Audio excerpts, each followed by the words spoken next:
A double episode week of Daredevil Born Again Season 1, episodes 5 and 6. Episode 5 is 41 minutes long. Episode 6 is 45 minutes long. Episode 5, titled With Interest, is really simple and straightforward. It all takes place in the bank. It's fun. It's action-packed. We see Matt Murdock going into the bank, getting his business arrangements together, and we see him being held by the assistant bank manager. That assistant bank manager is Yusuf Khan, Kamala Khan's, Miss Marvel's father. Great to see him in this. Had to put two and two. I was like, wait a minute, why does he look so familiar? I was like, okay, then it made sense. It's great to see him in this.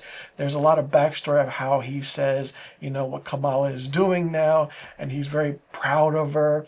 And when Matt Murdock leaves, the bank gets taken hostage by armed guys, and it's just craziness ensues. And as Matt's walking down the street, he hears what's going on, re-enters the bank, and it's like, all right, the entire situation is basically kind of like Heat meets a Marvel show, and that's what it is. And then you see Matt Murdock being calm, cool, and collected. Yusuf Khan kind of, stalling to open the vault, trying to figure out what's going on, what's happening. And then you see Murdock kind of asked one of the hostages a question.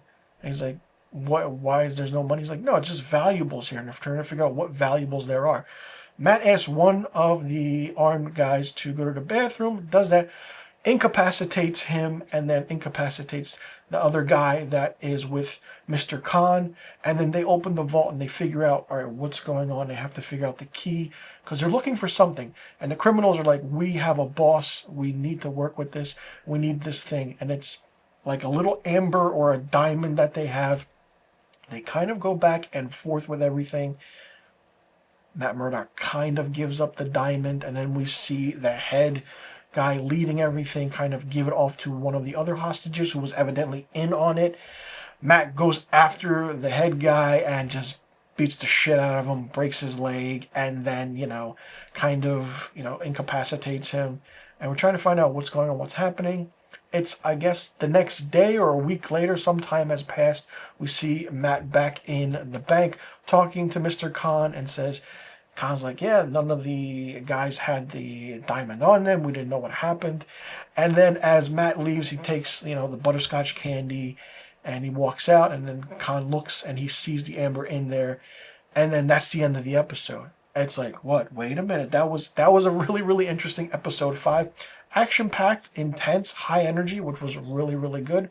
Now, let's move on to episode 6 review. Excessive Force, 45 minutes long.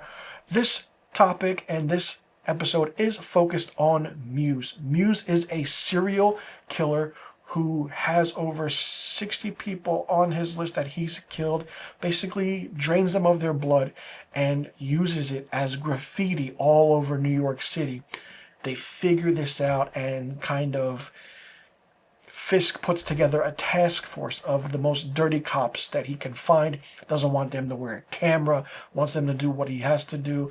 And not only that, Fisk puts together a fundraiser, so to speak, where he's mingling and he's talking to people to gain money for the port project that he wants to accomplish.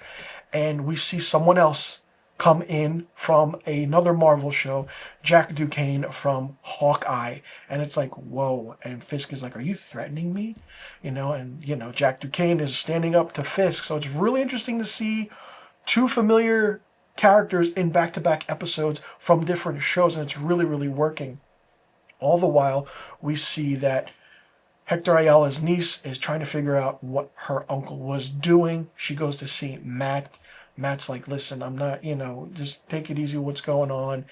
And she goes into her own thing, kind of, gets kidnapped by Muse, gets taken in, and kind of Daredevil is born again, so to speak, you could say, where he dons the outfit and finds Muse and beats the shit out of him, and another high-octane fight scene. Not only that, it's cut and edited in a way where we see Fisk going down wherever he is in his kind of basement, going to Adam, and also giving Adam a chance with an axe.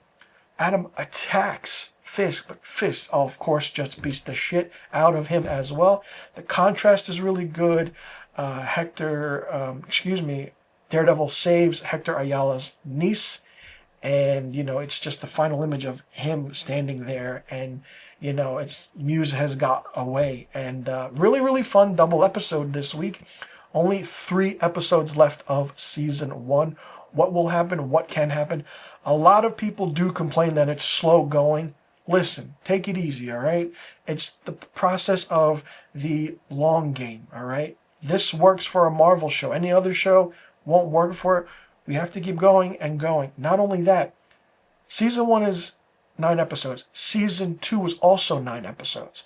Don't know when season 2 is coming out. Let me know in the comment section what you thought about a double week episode of 5 and 6 of Daredevil Born Again. Did you like it? Did you not like it? What did you think of it? What did you think about the aspect of the action, the story? Did you like seeing familiar faces come in these 2 episodes? Who else do you think will come into these episodes? How do you think season 1 will end? And how do you think season 2 will play out when it releases? Let me know in the comment section about all the questions I just asked. I'm Mr. Filmstock. Thanks so much for tuning in, and I'll see you all in the next review video. And be sure you tune in next week for my episode 7 review of Daredevil Born Again.